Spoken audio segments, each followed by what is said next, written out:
Bene data bakundwa b'umwami Yesu Kristo, mwese abakurikira izi nyigisho tubahaye ikaze mu biganiro bya Saveur Divine. Ibi biganiro mu bitegurirwa n'abavugabutumwa bwiza batandukanye, akaba ari umuhamagaro ugendera ku ijambo ry'Imana byanditse mu gitabo cy'ubutumwa bwiza uko bwanditswe na Matayo ibice 24 umurongo wa 14. Kandi ubutumwa bwiza bw'ubwami buzigishwa mu isi yose ngo bube ubuhamya bwo guhamiriza amahanga yose, nibwo imperuka izahera ko ize. Ibi biganiro mubikurikira ku channel ya YouTube yitwa Saveur Divine. Tubifurije kugubwa neza. Imana Data ari nayo So ibaha umugisha.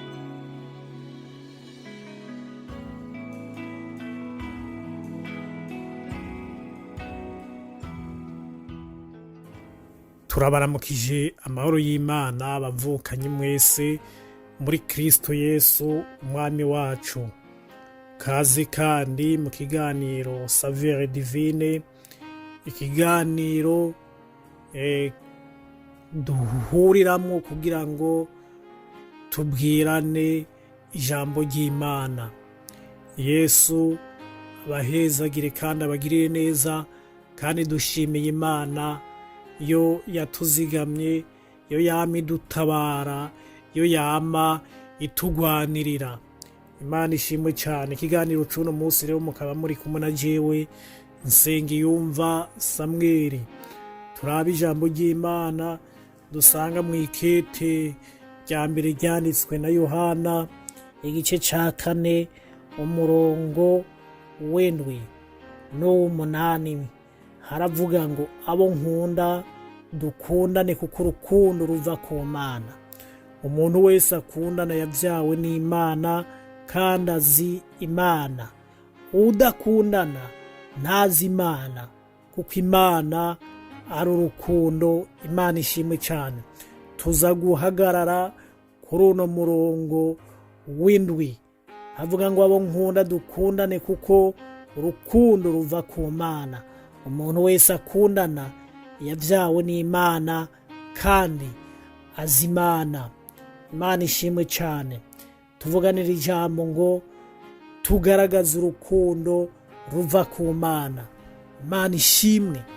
Hari uburyo abantu bashobora gukundana canke hari bituma abantu bakundana kubera babifisemwo inyungu zo muri ino si. Umuhungu n'umukobwa bashobora kugiranira urukundo kubera bafise umugambi wo kubana bakagira umuryango wabo.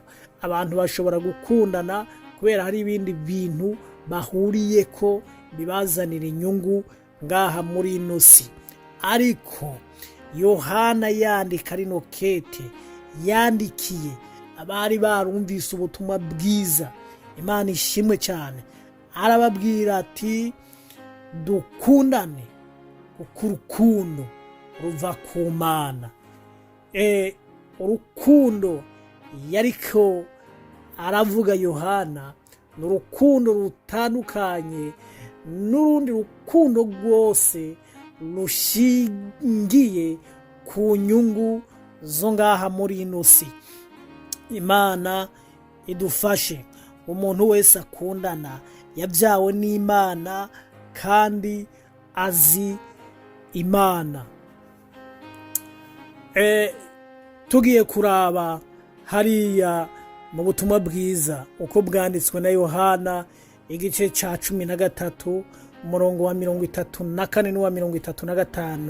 Haravuga ngo ndabaha icagezwe gishasha, nimukundane nk'uko nabakunze, muba ariko namwe mukundana.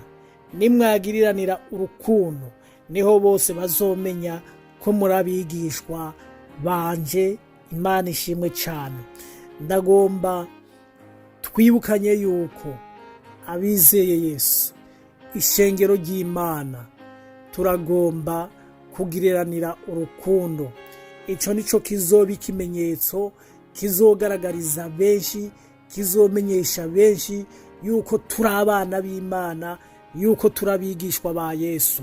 Niwoshobora kuvuga yuko uri umwana w'Imana ariko ufise mwene so wanka.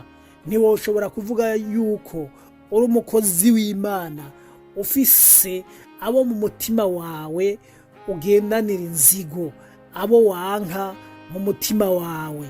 Imana idufashe cyane. Urashobora gusanga muri korale hariho abaririmbyi badakundana ariko bagahagarara imbere bakaririmba bagakora icyo gikorwa cy'Imana, ariko Bibiliya iratubwira yuko dukundana.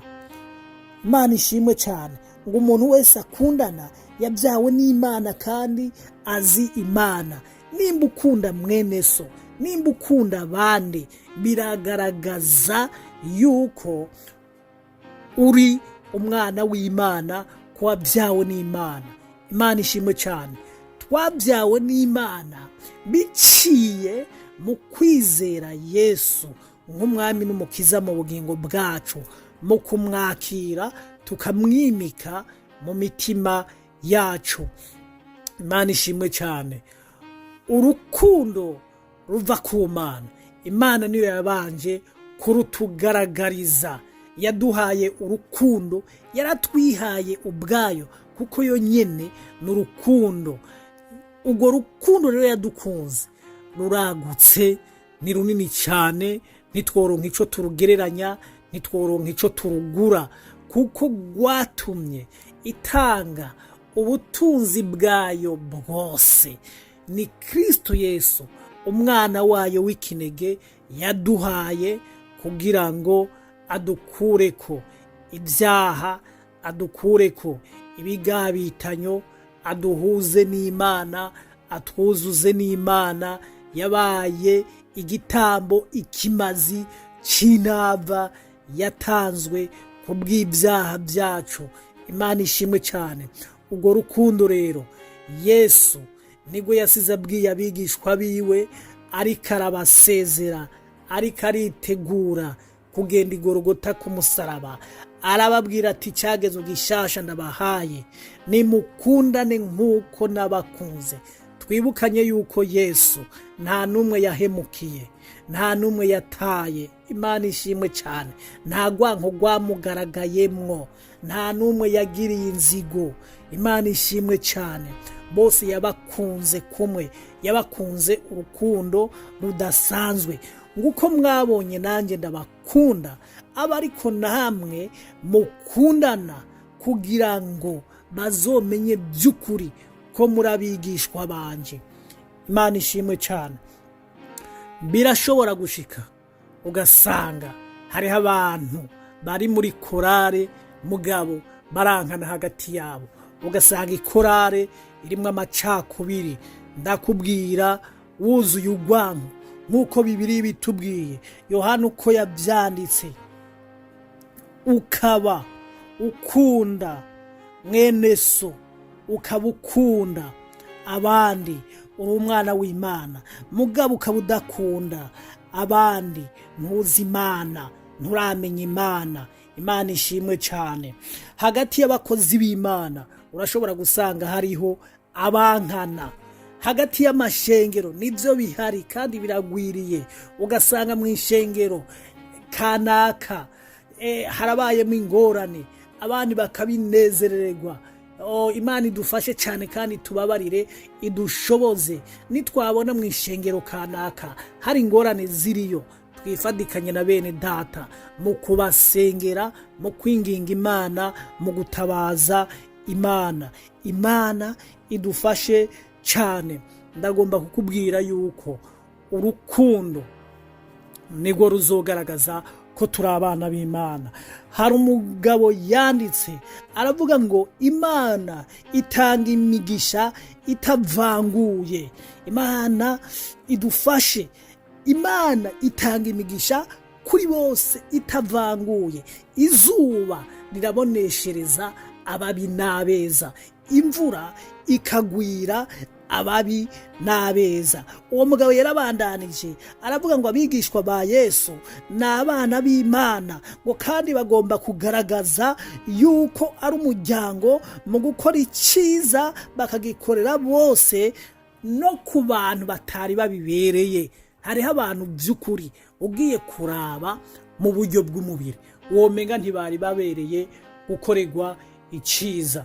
Ariko abo bantu ubakunde kugira ngo ubabwire ubutumwa bwiza, ubagaragarije urukundo uzobakunda, ingene uzobafata, nubwo nabo nyene baba bazi yuko umenga ntibari barubereye urwo rukundo, nibwo ruzotuma nabo nyene birashoboka bifuza kuba abana b'Imana, kubera babonye yuko ugira urukundo, mbere urukundo rwagutse rudashingiye ku maronko, rudashingiye ku nyungu z'inosi.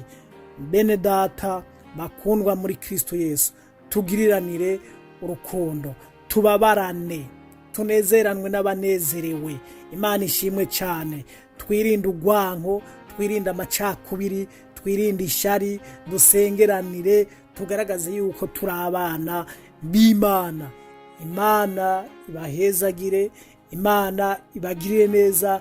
Ukaba utari ufise urwo rukundo, usaba Imana iraruguha, usabe Yesu araruguha, utangure gukunda butahora ukunda, abutahora wiyumvamwo ubiyumvemwo, ubasengere, ubagendere, ubanezerererwe. Yesu abahezagiye.